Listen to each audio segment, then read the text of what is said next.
Hello friends, welcome back to my channel. तो आज के इस वीडियो में आप कुछ ऐसे इंपॉर्टेंट क्वेश्चन देखने वाले हैं जो कि आपको आपके एग्जाम्स में बहुत ज़्यादा हेल्प करेंगे। तो मेनली ये एमसीक्यू टाइप क्वेश्चन है। आपके एग्जाम्स में भी कौन कौन से हैं, तो बिहार का जो वैकेंसी आ रखा है कि जीएमयू से वैकेंसी है, एम्स से है और DSSB ये सारे जो एग्ज़ाम्स हैं वहाँ से वैकेंसी थी। तो आपको जो है अच्छे से तैयारी करनी है। और चलिए क्वेश्चन सेशन स्टार्ट करते हैं। तो पहला क्वेश्चन है, बैग वाल्व मास्क यहाँ पे ऊपर भी है, which of the following statement is correct regarding bag valve mask ventilation. यानी बैग वाल्व मास्क वेंटिलेशन से रिगार्डिंग यहाँ पे आपको करेक्ट स्टेटमेंट बताना है। तो यहाँ पे हमारा पहला ऑप्शन है, bag valve mask ventilation is a skill that is not easy and requires practice to master as it will be utilized in emergency setting. ठीक है, तो ये पहला ऑप्शन है।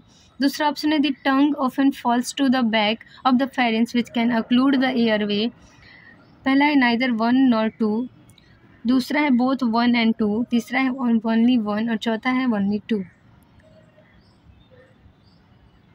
तो यहाँ पे हमारा बताना है कि दोनों का क्या जो ये स्टेटमेंट है उसका राइट आंसर कौन सा होगा। तो मेनली यहाँ पे हमारा राइट आंसर दिया है बोथ 1 and 2। तो मेनली यहाँ पे जो सेकंड ऑप्शन है हमारा कि पहला और दूसरा दोनों स्टेटमेंट सही है बैग वाल्व मास्क वेंटिलेशन के लिए। ठीक है, तो ये मेनली आप समझ गए। तो mainly bag valve mask ventilation जो है BVM जो है is a critical emergency skill. ये एक तरह का इमरजेंसी प्रोसीडर है जो कि पेशेंट को पॉजिटिव प्रेशर वेंटिलेशन प्रोवाइड करेगा जो पेशेंट खुद से सांस नहीं ले पा रहे हैं या फिर अपना जो है भरपूर मात्रा में नहीं अच्छे से सांस ले पा रहे हैं, तो उनको जो है bag valve mask ventilation provide करा जाता है।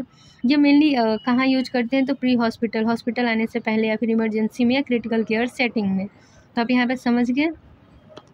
तो यहाँ पे आप को क्लियर हो गया ये ऑप्शन और इसका राइट आंसर। तो अब हमारा नेक्स्ट क्वेश्चन है, BVM का फुल फॉर्म याद रखिए, bag valve mask ventilation. Next है, which of the following is the use of artery forceps. Artery forceps का क्या यूज है, इन चारों ऑप्शन में से आपको बताना है। पहला ऑप्शन है, remove suture after post operative, यानी कि ऑपरेशन के बाद जो है सूचर को निकालने के लिए। दूसरा है, to hold and clamp the blood vessels को होल्ड करने के लिए और उन्हें क्लैम्प करने के लिए। फिर है कि थर्ड ऑप्शन है, use for holding the body wall, जो बॉडी वॉल्स होते हैं उनको होल्ड करने के लिए। चौथा है, use to pick the sterilised instrument. तो मेनली जो है यहाँ पे स्टेलाइज्ड इंस्ट्रूमेंट है उसको होल्ड करने के लिए, पिक करने के लिए आपका आर्टरी फोर्सेप का यूज करते हैं। तो यहाँ पे राइट आंसर होगा हमारा सेकेंड ऑप्शन, यानी दूसरा ऑप्शन, जो ब्लड वेजल्स होते हैं उनको होल्ड किया जाता है और क्लैम्प किया जाता है आर्टरी फोर्सेप से। तो राइट आंसर हो गया सेकंड ऑप्शन। तो यहाँ पे जो पहला दिया था ऑप्शन के सूचर को निकालने के लिए, तो उसके लिए सूचर कटिंग सीजर का यूज किया जाता है। ठीक है, और जो होल्ड करने के लिए मेनली जो है जैसे कि इंसिजन लगा दिया गया, और जो मार्जिन्स हैं स्किन के मार्जिन को होल्ड करने के लिए मेनली डिसेक्टिंग फोर्सेप्स का यूज किया जाता है, टूथ डिसेक्टिंग फोर्सेप का। और स्टेलाइज्ड इंस्ट्रूमेंट को पिक करने के लिए यहाँ पे आपका जो है चिटिल फोर्सेप का यूज किया जाता है, चिटिल फोर्सेप का। तो आपको ये क्लियर हो गया। तो आर्टरी फोर्सेप को हीमोस्टेट्स के नाम से भी जानते हैं। ये एक तरह का सर्जिकल इंस्ट्रूमेंट है जिसका इस्तेमाल ग्रैस्प करने के लिए, पकड़ने के लिए, होल्ड करने के लिए और क्लैम्प करने के लिए यूज में लाया जाता है। ये मेनली ब्लीडिंग को कंट्रोल कर देता है, ठीक है, सर्जिकल प्रोसीजर के दौरान। इसके पास लॉकिंग मैकेनिज्म होता है जिससे कि सर्जन को आसानी होती है इसे पकड़ने में, आसानी से अच्छे से पकड़ने में। तो यहाँ पे मैंने बता दिया कि स्टिचेज जो होते हैं, जो सूचर्स को रिमूव करने के लिए यूज किए जाते हैं, वो मेनली सीजर्स का यूज करते हैं उसके लिए। और बॉडी वॉल्स को जो है रिट्रैक्ट करने के लिए रिट्रैक्टर्स का यूज करते हैं। और जो स्किन के मार्जिन से उनको होल्ड करने के लिए डिसेक्टिंग फोर्सेप का यूज करते हैं और रिट्रैक्टर्स का यूज करते हैं बॉडी वॉल्स को होल्ड करने के लिए, रिट्रैक्ट करने के लिए। ठीक है, तो यहाँ पे आप समझ गए। और कोई भी स्टेलाइज्ड आइटम को पिक करने के लिए आपको चिटिल फोर्सेप का यूज करना होता है।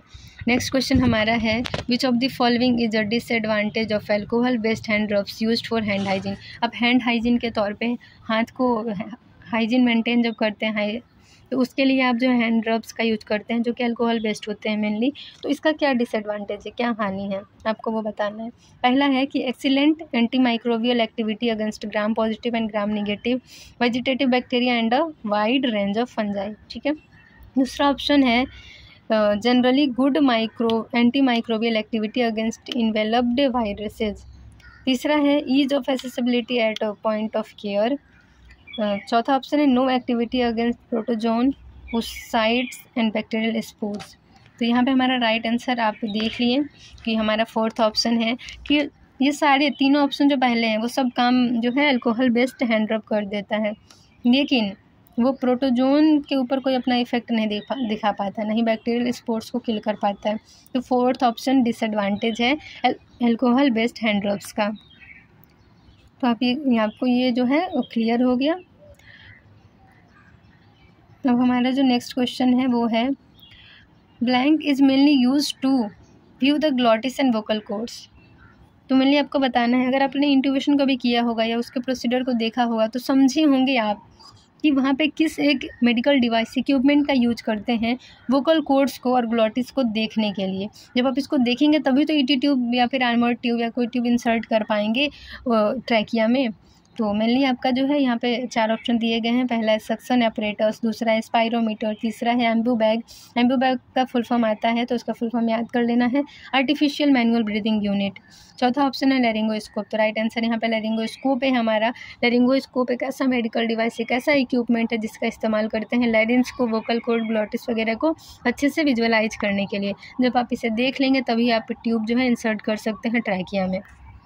ठीक है, तो आप ये समझ गए। लैरिंगोस्कोप के भी कुछ टाइप्स होते हैं, तो मेनली आपका मिलर मैसिंटॉस हो गया आपका यहाँ पे, और एक मैकॉय होता है, उसका ब्लेड है, ये तीनों लैरिंगोस्कोप का। तो ये आपको याद कर लेना है। तो उसका क्या क्या होता है लैरिंगोस्कोप के, तो उसको लैरिंगोस्कोप में ब्लेड होगा, उसमें लाइट भी होता है, लाइट सोर्स होता है, और उसमें जो है हिंज जॉइंट होता है ब्लेड और हैंडल को जोड़ने के लिए। हैंडल में बैटरी पड़ी होती है। ये सारी चीज़ें आपको थोड़ी सी नॉलेज में रखनी है। एम्बू का फुल फॉर्म आपको मैंने कहा कि आप याद कर लीजिए क्योंकि एग्जाम में अक्सर पूछे जाते हैं, आर्टिफिशियल मैनुअल ब्रीदिंग यूनिट। तो इस तरीके से हमारा ये जो क्वेश्चन सेशन था वो यहीं पे समाप्त होता है। मिलते हैं नेक्स्ट वीडियो में। आई होप ये छोटी छोटी वीडियो आपको थोड़ा बहुत हेल्प करेंगे आपके एग्जाम्स में, नहीं तो आपको तो खुद से ही बुक वगैरह से या फिर अलग अलग वीडियो से थोड़ा और हेल्प लेना पड़ेगा ताकि आपकी प्रिपरेशन और अच्छे से हो पाए। तो चैनल पे नए हैं तो चैनल को सब्सक्राइब कर लीजिए, बेल आइकन को प्रेस कर लीजिए ताकि आपको सारी लेटेस्ट वीडियो की अपडेट्स मिलती रहें। तो बाय, टेक केयर, अपना ध्यान रखिए, अच्छे से तैयारी करिए। कुछ भी कन्फ्यूज़न, कुछ भी डाउट हो तो कमेंट सेक्शन में कमेंट ज़रूर करिए। जहाँ तक हो सके मैं आपके कन्फ्यूज़न को क्लियर करने का ट्राई करूँगी। Thank you.